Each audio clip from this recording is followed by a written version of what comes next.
Continuing on with projects, yes, you know that's the case. Let's go ahead and get ourselves a little bit more vision while we're driving down the road pulling this bigger trailer. What have you been up to? I've been riding on a daydream.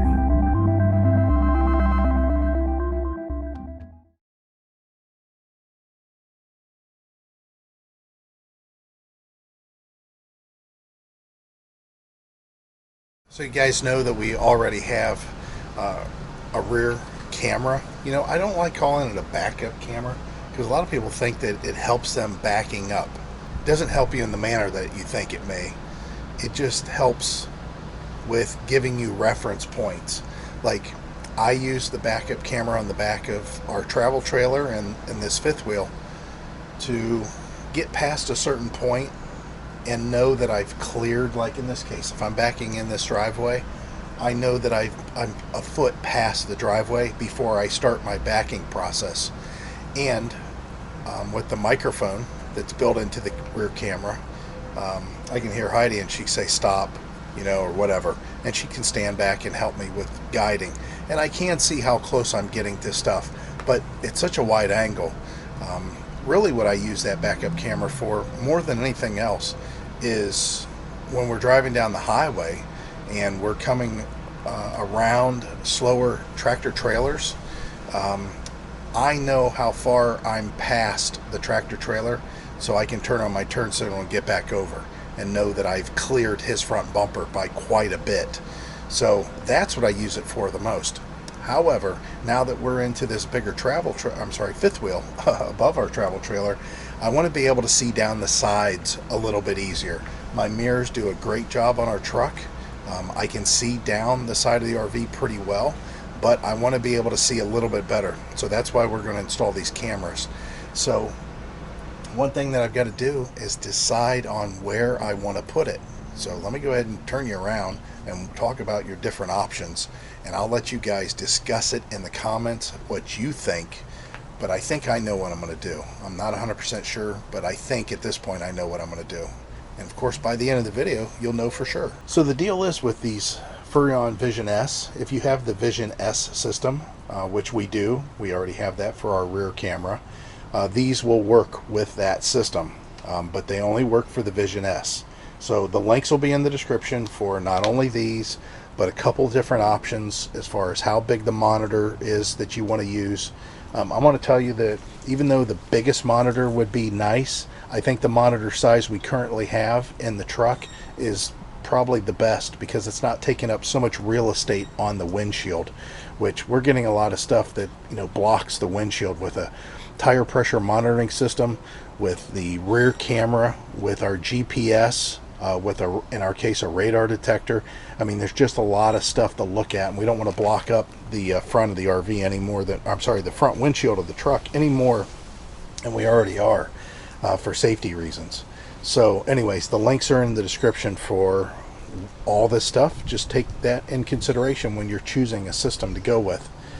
This one's well known, and I'll have to say, as far as signal loss, I've had no issues whatsoever. So let's go ahead and give you the ideas here that you could do. See that side marker light there? I could replace that side marker light and put a camera in. However, I'm missing all of this side then, which shouldn't be an issue because of the truck being you know, the mirror on the truck, except when we're backing in. This is the blind side. So once I get this trailer bent, and that's kind of what the blind side means, once I get the trailer bent to where the truck is pointed in this direction and the trailer is pointed, you know, straight on, I can't see this side and what's going on down this side. So that's what that camera's for. So I've seen to where they've mounted the cameras here and pointed down the side, you know, drilled a hole and wired in. I've seen them to where they put them back here because they want to see the tires and the axles more than anything else as far as running over stuff. But I've also seen, and this is probably where we're going to end up mounting it, up here. Now, one of the problems that people have experienced when they mount it back there is they say the signal sometimes doesn't come through as strong as they would like on the camera. Again, we've never had any signal loss, and our camera, of course, is all the way on the back of the RV. The difference is these cameras, they don't have any antennas on them, so that could be the reason that they're having a problem. A little bit less of a signal coming off of them, and unfortunately, the fact that they're back there makes them far enough from the truck cab that it could be an issue. So your mounting options, I think, are going to be here. If you want to drill and wire in here or back here. And again, the disadvantages to back here is maybe a signal loss because it's kind of far away with no antennas.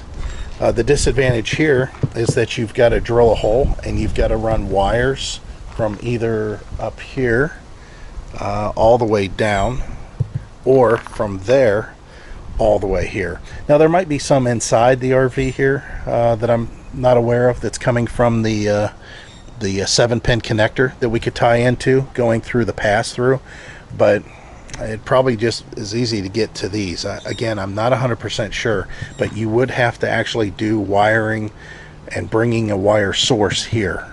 As far as the look going down the RV, I think you would get a better look here because you are closer to the ground, so you can see the wheels and tires a little bit easier when you're going around the corner, at least the area that the wheels and tires are at.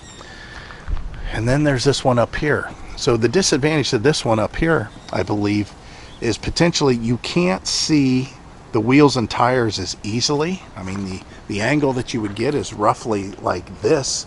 I mean, the camera that we have that we're shooting video with is a wide angle camera, and you can kind of tell that there's also you know, the awning has to be taken in consideration. When that awning is closed up, that's a big piece that's actually blocking down the side of the RV and maybe hindering your vision towards the wheels and tires. So again, another option could be potentially you could mount it here. It's a little bit lower. You could tie into the wiring through here. Again, though, I'm not 100% sure. So what I'm going to do is I'm going to experiment with the view that I have and see which one works the best, which one I think gives me the best view of what I need to see. So what we'll have to do is put in the awning to see how much this awning channel, once it's closed, you know, this piece here, how much it's going to stick out and how much it's going to block of my view. And then we'll do that for the other side too. So let me do some measuring, some considerations, and make a decision here. First, let me show you what the camera looks like, or what you're going to get in the package here. Of course, you got some instructions. You have some more little instructions. There we go. There's some small screws, and then the camera themselves, which the cameras are not very big. They are heavy. They're substantial as far as the material that they're made out of. It's heavy. These are LEDs. Some of them used to have an single bulb in there, but this is an LED. And the wiring on this, we'll get to that in a little bit, but yeah, so this is what it looks like. So this is obviously the right side, which is the camp side, the side we're currently on. And there is some adjustment with the lens, but a lot of that's done whenever you are mounting it. And it is a wide angle, so let's go ahead and screw around with this and see what we come up with. So considering the placement of the camera in different areas on the RV, if you want to experiment, this one here, again, you're missing out on everything that's happening up front here, and that could be a concern whenever you're bending your RV and you're putting, or I should say the fifth wheel, and you're putting this front end potentially into something that you don't see. But this is what I recommend. Go ahead, utilize this position first. That's what I'm going to do. The reason is because I don't know. I don't know if I'm going to like it. I don't know if it's going to be bad. I don't know if it's going to be good. The thing is if I don't like that position up there, after using it for a while, if I find I'm missing something, it's easy to fix that because I can just put the LED back in there that came from the factory. So just hang on to your LEDs. If I drill a hole here and I don't like it, where it's mounted, I did all that extra wiring And at that point, I need to steal an LED from wherever I decide to put this camera. If I decide to put it here instead, I'll have to do it over there. I mean, it's just moving around a lot of stuff. So I think that what you should do is just utilize what's already existing to make it easy on yourself and see if you can get by with it. So that's what we're going to do. And I want it the furthest forward just for the reason that I said. It's going to keep me further away from the axles and tires when I'm navigating corners. However, it's also going to give me a little bit higher of a view to see maybe something up higher that I wouldn't see from down low. I doubt that. These are very wide angles. We should be able to see a lot. But also, it will give me the view of that corner, and if I'm getting close to something, again, if I'm bending the RV on a blind side into something during a blind backup turn. So that's what we're going to do. We're going to put it up there. We pulled the LED off, and I did trim off some of the silicone that was there so that this rubber gasket will compress over that area without being lifted, because we do want to make sure that the gasket seals against the RV as much as possible. And it is a big gasket, so it shouldn't be too much of an issue. But going back to the wiring, coming out of the RV, you're going to have a white on this side, a green with a white stripe, or just a green wire, and then a white wire. On the RVs, for the most part, anytime you see a white wire, that means ground. So everything else that uses black, like this is a black ground, that'll go to the white wire. Where you get into a situation that you might be a little confused is there's this one that's called trigger signal. 95% of you aren't going to use this trigger signal.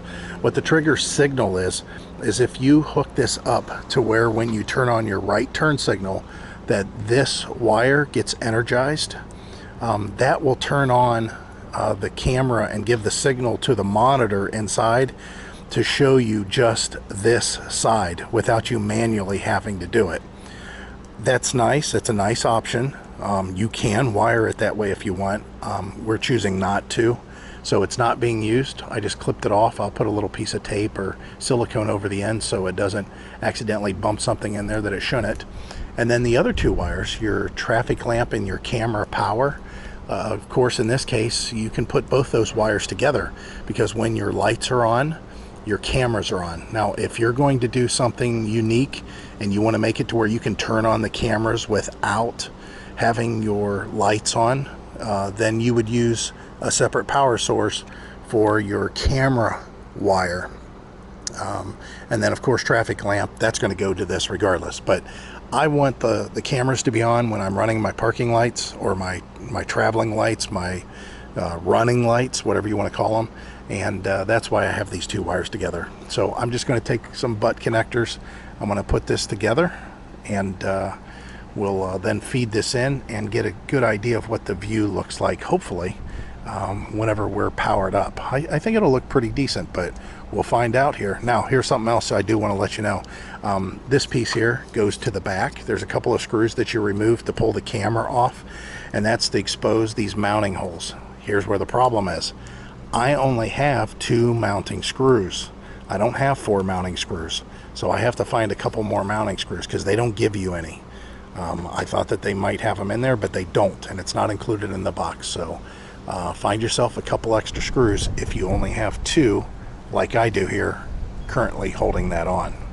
All right, both sides done. One of the things that I didn't realize was that you cannot, as far as I can tell, adjust these cameras to point them in or out any more than what you can do whenever you're mounting it. So make sure that you mount it the way you want it. The view is really wide on this side. I'm kind of a person that I would like it to have show mainly the RV, down the RV, and then just a little bit out, so I'm not seeing something that's like 2 lanes away. I'll tell you this tip to everybody who wants to know. This is something that I've done in the past, and I talked about it, but people still ask. On your 7-pin connector, do you see this bump? It's kind of it's a locator, this square lump here. Take a fuse, I do a 15-amp fuse, and just push it in on those 2 terminals, just like you see here. And once you do that, if you look, all of your lights come on. All the lights, all the trailer lights are on the outside, the running lights. So if you see people in the campground that have done that, that's usually what they've done. Some people have the option to where they can flip a switch and do it, but anyways, that's the easy way to do it. So what's the picture like? So this is about as good as I can get this picture for you. So we're inside the pass-through, and I'm trying to block out as much light as I can for the reflection, but it's still not working. You get an idea. This is what the rear camera looks like. Of course, there's the right camera looking down the RV on the camp side of things, and you can see how far we can see over. I mean, that's way over there, and I don't necessarily need to see that much, but I'll show you why I think they do it that wide. But you can see the grab handle on the door on the other side. This is the awning right here, the awning arm, because I did put the awning in. Matter of fact, this water you see dripping is from the air conditioner coming out the rain gutter. And then you can see the steps. So we can see quite a bit up close to the RV there. And then we'll go ahead and do this side. You'll see me bent over inside the pass-through maybe. As soon as this goes away, this will give you an idea. Yeah, you can see my shirt flapping in the breeze. I don't know if you can see there's my foot. So this is the side, and of course you can see again how much of me is hanging out of the pass-through, and you can see like the power post. So that gives you a pretty good look. I mean, you can see where the slide trim is up against the RV, so that is up real close. So not a bad view there. And here's one of the things you can do if you want to. We'll get rid of that. There we go. That's, I think, why they do as wide as they do of a shot, because they compress it and make it skinny, tall and skinny. So that, you know, a little bit easier to understand there. And it looks like it's temporary, but yeah, you can see all of it down both sides. And of course, this is the rear, a little picture of the rear. So you can mess around with that. You can see just one or just, you know, all. I kind of like the fact that if you touch whatever one on the screen, that's the one you see when you have view all. So let's see here, we'll do view all, and they'll say, oh, I want to see the backup now. And I had that there. I don't need that bar graph there. That was my bad. But anyways, you can see the back then if you touch that portion. I think this is pretty awesome. I like it. I think we'll play around with this and figure it out. So if you want to change things around on your fifth wheel or even your travel trailer, go ahead and bolt these on.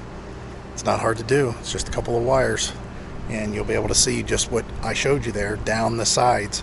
And for something that's this big, when we're backing in, again, especially when you're doing a blind turn or a blind back in, it's worth it. I think also it might help with like tail swing, being able to see maybe tail swing a little bit.